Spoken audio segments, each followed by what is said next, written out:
Hello everyone. I just wanted to say thank you all for 1.1 thousand subscribers. To be honest, I didn't really see us getting this far, so I don't really have a goal for the next milestone, but thank you all so much for the continued support. I also have set up a channel membership if that's your guys' cup of tea, so if you guys enjoy these style of chapter retrospective videos, please let me know on which chapter you would like me to cover next. Also, this video would have been out sooner, but my sensitive ass can't handle Crest Pro Health Bacteria Guard without getting canker sores apparently, but because recording the audio to this took longer than I wanted to, I was able to write the scripts and some more videos I plan on doing. But with that being said, let me set the mood. It's May 2023, and before we get into end transmission, I think it's important to go over how the community and general game health of Dead by Daylight was at the time before the release of end transmission. We just got over the absolute tragedy that was Tools of Torment, and if you want to hear more about that, I have a separate video covering it. But before end transmission, we received Forged in Fog, and that brought the Knight, and after that we received Tools of Torment, that brought the Skull Merchant. The problem is that both these killers have a very similar skill. They're both really good at holding a 3-gen, and the fact that the two killers we've received in a 6-month time frame are really good at 3-genning absolutely plummeted Dead by Daylight's game health into the toilet. Seeing as we only get 4 killers a year, the fact that 2 of them that we got in the year specialize in 3-genning and making the game very unfun for about 6 months, but as we move on from Tools of Torment and try to heal as a community, a glimmer of hope starts shining as the next chapter is rapidly approaching. Oh, what's that? According to some pretty reliable leaks, it looks like we're going to be receiving Alien. Yes, that Alien! The one and only Xenomorph, one of the most highly requested and anticipated licenses of all time. I mean, considering a majority of what this guy has posted has turned out to be true so far, this has to be true, right? It's the anniversary, they'd want to go all out. But just like your date at Chili's, they didn't go all out. And they actually stood us up, because Alien Day 2023 came and went, and we didn't get any news about the chapter. But the weird thing is that a majority of the other stuff leaked on the Alien Day leak came true, so maybe we'll just have to wait longer for the Alien. But now we're getting some hardcore leaks that the chapter is gonna be original? That's odd. Considering they like to go for licenses for the anniversary, but I mean it would make sense to do another original considering last year we had the amazing Return to Horror with Roots of Dread, but fuck the Garden of Joy, I cannot wait to talk about that map. But that really sucks. I was really hoping for some sci-fi horror. But some leaks are now claiming that it's gonna be an original chapter, and we know the name of the killer according to the leaks already. The Singularity. That sounds pretty interesting.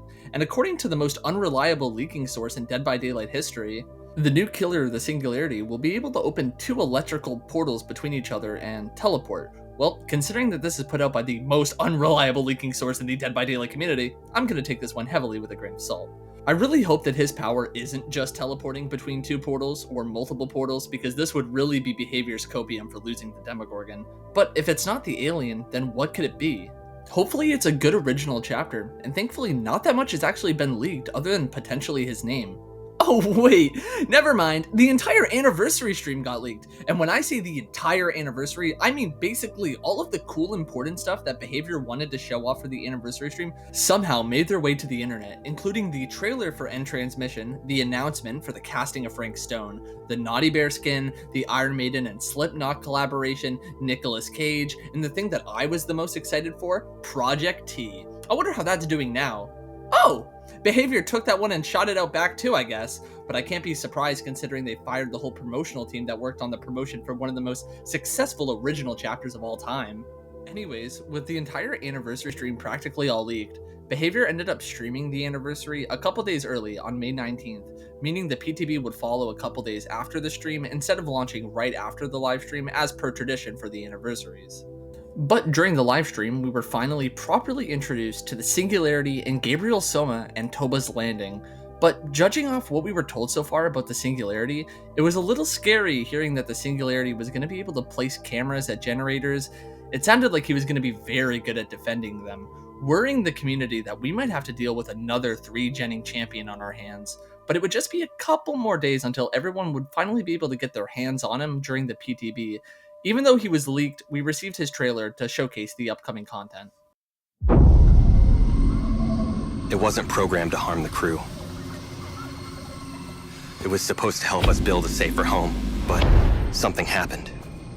It became self-aware. It has no empathy. It doesn't feel pain.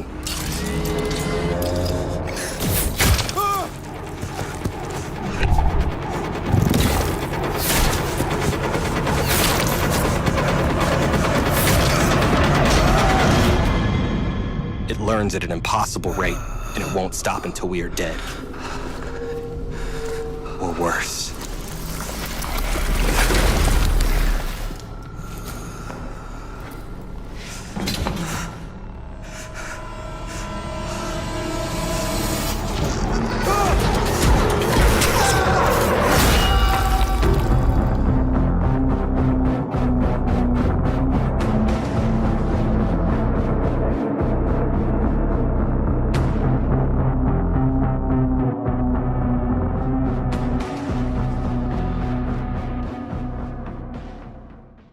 And a couple days after the anniversary livestream, we saw the launch of the PTB, and we were finally officially introduced to End Transmission, Behavior's first real attempt at a sci-fi horror chapter.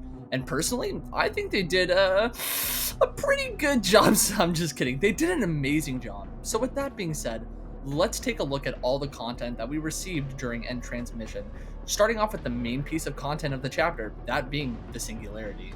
The Singularity is our first robot killer and our fourth non-human killer at the time. Personally, I get super excited every time we get a non-human killer. I always think it's super unique and interesting. But before we get into his power, I think it's a good idea to understand his lore. I think Behavior can be very hit or miss with the lore. Sometimes it can be rather engaging and sometimes it can just be Brazilian manga.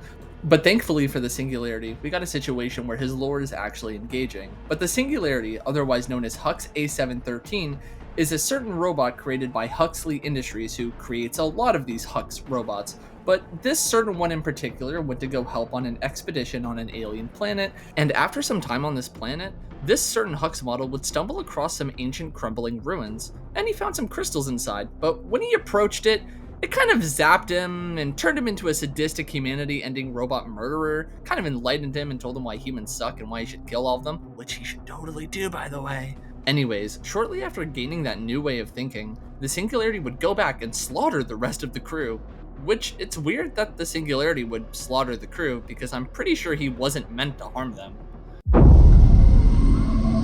It wasn't programmed to harm the crew. But with the survivor of the chapter, Gabriel Soma, would fight back, ending in both of them being taken into the fog. But with the lore out of the way, let's move on to the power of the Singularity. Circling back to my Tools of Torment video, I mentioned how a camera killer felt like it was always going to come, and we finally received him in the form of the Singularity, even though I thought it would have been reserved for Five Nights at Freddy's. I guess we'll figure that out in June. But how does the Singularity's power work? Well, the Singularity gets 8 biopods, which basically work as cameras that he can place on any surface on the map and access it like a camera. If he sees a survivor in his line of sight in the camera, he can shoot his little Singularity sperm at them and impregnate the survivor. When the survivor is impregnated with this little ball thing, the Singularity then can again teleport directly to your location, seeing you through the camera or just straight up through his own arm.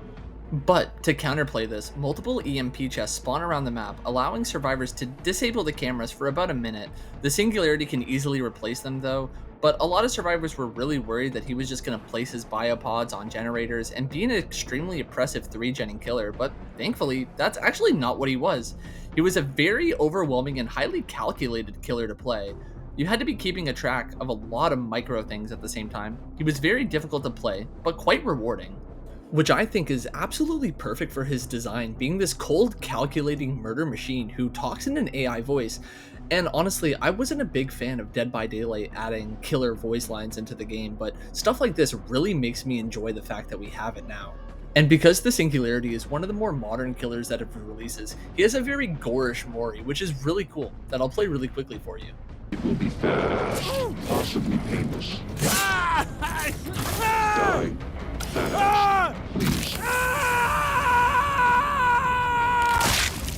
It is all over. I almost completely forgot to mention this, but every time that the Singularity successfully teleports to a survivor, the Singularity will go into Overclock Mode, which for the next about 5 to 6 seconds, if the Singularity gets a pallet dropped on them, it will automatically break and they'll go to Hindrance, and they can also break pallets like they had Brutal Strength equipped. But moving away from his power and onto his perks, let's see what the Singularity has brought with him. Starting off, we have Forced Hesitation. Whenever a survivor is put into the dying state by any means, all survivors within 16 meters of them suffer from a 20% hindrance status effect for the next 10 seconds. This perk is honestly pretty cool and can work really well when survivors stay near a down for a flashlight save. You can definitely catch them off guard. Personally, I always run this perk on Trickster and it works pretty well. Genetic limits. Whenever a survivor loses a health state by any means, they suffer exhaustion for 8 seconds. This perk isn't that bad, but originally on the PTB it was even worse. Genetic limits would only exhaust the survivor after they got finished healing. Machine learning. After performing the damage generator action, machine learning activates. The damage generator becomes a compromised generator, and once the compromised generator is completed, you will gain undetectable and 10% haste for 45 seconds. Machine learning is definitely good on certain killers and builds, and I like the concept of compromised generators. I hope they do more with it in the future, but originally machine learning made you kick another generator to activate the perk, and then you had to kick it again to compromise the gen, but they made it easier just by making it a one-time kick. Overall, the Singularity is really cool, and his perks aren't all that bad. But what about the survivor end of things? What did we receive as the survivor side of content for End Transmission? Well, we got our brand new survivor, Gabriel Soma, who's a clone thousands of years in the future, which is pretty cool. But even though survivors are just all reskins, let's go check out Gabriel's 3 unique perks. Firstly, we have Troubleshooter. The aura of the generator with the most amount of progress is revealed to you, and the aura of the killer is revealed to you for 6 seconds after dropping a pallet. Honestly, this perk isn't that good. Nextly, we have Made for This. Gain the endurance status effect for 10 seconds after completing the heal action on a survivor. Also, gain 3% haste while in deep wound. Honestly, this perk seems pretty good. Oh, wait, I'm gonna have to talk about what this perk used to do. Okay, so the original Made for This was highly controversial, and when I say one of the craziest decisions ever made in Dead by Daylight. Coming in at number 7 is Made for This. So you're probably wondering, how controversial, how crazy was this perk on release? Well, it actually did everything that it says now, except the 3% haste was granted when injured, not in deep wound. And I just mean injured. You only have to get injured once, no prerequisite, just straight up injured and you're faster. Even though you were only faster by a small 3%, killers found it extremely frustrating that survivors were given such a small speed boost for basically nothing.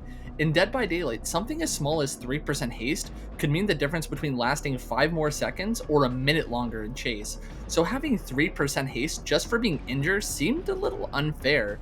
And not even just that, the perk still had the effect for gaining the endurance status effect for 10 seconds when you finish healing a survivor. As long as you're not exhausted, it was basically 2 perks in one. And for the next half a year, every match was completely filled with them until its eventual nerf, making it speed boost only apply to deep wound. Well, let's hope Gabriel's last perk didn't cause any problems. Lastly, we have Scavenger. While holding a depleted toolbox, Scavenger activates, succeeding on a great skill check, granting up to 1 token for a maximum of 5, reaching the maximum number of tokens automatically consumes them and fully recharges the toolbox. Recharging a toolbox will reduce your repair speed by 50% for the next 30 seconds. Scavenger also allows you to rummage through a chest to guarantee a toolbox once per trial.